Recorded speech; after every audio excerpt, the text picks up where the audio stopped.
अस्सलाम वालेकुम।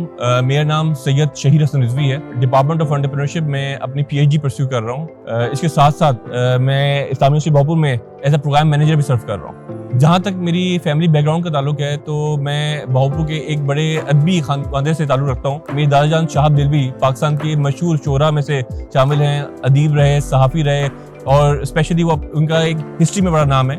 उन्होंने भोपाल की हिस्ट्री को, खासतौर पर यहाँ के औलिया अल्लाह की हिस्ट्री को, उस शरीफ की हिस्ट्री को उन्होंने कलमबंद किया, जो कि एज अ रेफरेंस बुक हमेशा शुमार होते हैं। उसकी लेगेसी को कंटिन्यू किया मेरे वालिद साहब ने, प्रोफेसर डॉक्टर शाहिद हसन रिजवी साहब, जो कि इस्लामी यूनिवर्सिटी भोपाल में तारीख के प्रोफेसर रहे और एज अ चेयरमैन रिटायर हुए। उनके ऊपर उनके साथ एक क्रेडिट जाता है कि वो भोपाल के पहले रिसर्चर थे जिन्होंने भोपाल की तारीख के ऊपर पीएचडी की। इससे पहले भोपाल की तारीख पर किसी ने पीएचडी नहीं की। तो ये एक ऐसी सोर्स ऑफ मोटिवेशन थी जो हमेशा मुझे मोटिवेट करती थी कि मैं भी कोई अच्छा काम करूँ। ऑल तो मैं उनकी तरह लिटरेचर की तरफ तो नहीं गया, हिस्ट्री की तरफ तो नहीं गया, उर्दू की तरफ तो नहीं गया, लेकिन मैंने पढ़ा एंटरप्रेन्योरशिप। एंटरप्रेन्योरशिप जो है वो सिखाता है कि आप अपना कोई स्टार्टअप लें। और जो मेरी फैमिली हिस्ट्री थी वो थी एजुकेशन की, वो थी लिटरेचर की।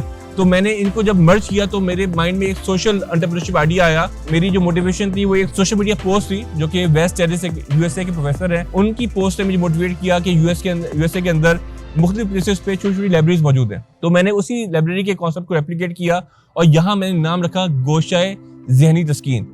गोशा जो है वो कहते हैं कॉर्नर को, और ज़हनी तस्कीन के जहाँ आपको ज़हनी सुकून मिले।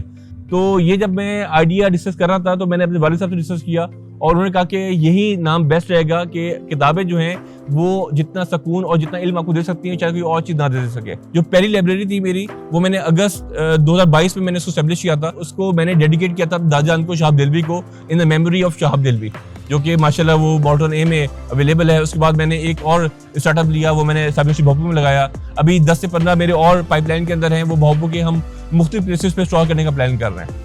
मेरा जो मिनिमम टारगेट है वो ये है कि भोपाल के अंदर कम से कम 100 ऐसी प्लेसेस पे स्टॉल किया जाए जो कि पब्लिक गैदरिंग की जगह हो, जहाँ लोगों का आमदोरफ्त है। Take a book, share a book, कि अगर आपके पास कोई एक्स्ट्रा बुक अवेलेबल है तो वो बुक आप वहाँ रखेंगे, उसके अगेंस्ट आप एक बुक जो है अपनी मर्जी की उठा लेंगे, उसको पढ़ेंगे, ताकि वहाँ जो एक बुक की तादाद है वो कम ना हो और जब भी कोई शख्स आए तो उसको कोई ना कोई किताब मिल रही हो।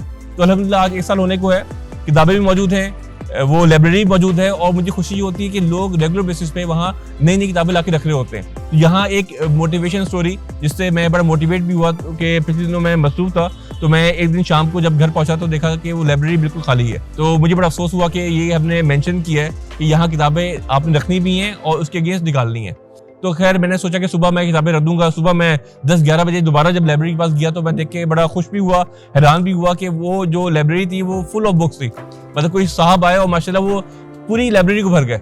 तो जहाँ हम कभी कभी डीमोटिवेट होते हैं कि लोग से यूज़ नहीं कर रहे, वहाँ ऐसे मोहब्बत करने वाले भी मौजूद हैं कि जो इस लेगेसी को कंटिन्यू कर रहे हैं और इस चीज़ को प्रमोट कर रहे हैं। ट्रस्ट फैक्टर बिल्ड करना है ताकि हमारा जो माशरा है वो बेहतरी की तरफ जा सके। तो आप देख सकते हैं कि भोपाल शहर वैसे ही मशहूर है कि वो नवाबों का शहर है, वो एक तालीमी शहर है, वो एक बड़ा पुरसकून शहर है। तो अल्हम्दुलिल्लाह जो ये इनिशिएटिव है ये इस तमाम लेगेसी को मज़ीद प्रमोट करेगा और हम एक नेटवर्क बिल्ड करना चाह रहे हैं कि हम भोपाल के हर शहर और इवन कि पाकिस्तान के हर इलाके के अंदर इस तरह की स्मॉल लाइब्रेरीज जो हैं वो इंस्टॉल्ड हों और हमारा ये जो एक कॉन्सेप्ट है वो मैक्सिमाइज हो सके और प्रमोट हो सके। आखिर में मैं चाहूँगा कि मैं अपने तमाम दोस्तों को, नौजवानों को, साथियों को मैसेज दूँ कि हमें इस तरह के सोशल कॉज पे काम करना चाहिए।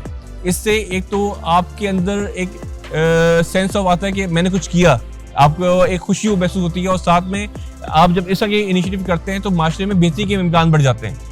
तो अगर हम मिलके अपनी अपनी जगह पे प्रॉब्लम देखें और उसको सॉल्व करें तो उससे माशरा भी बेहतर होगा और हमारी आगे आने वाली नस्ल के लिए एक बेहतरीन माशरा हम छोड़ के जाएंगे।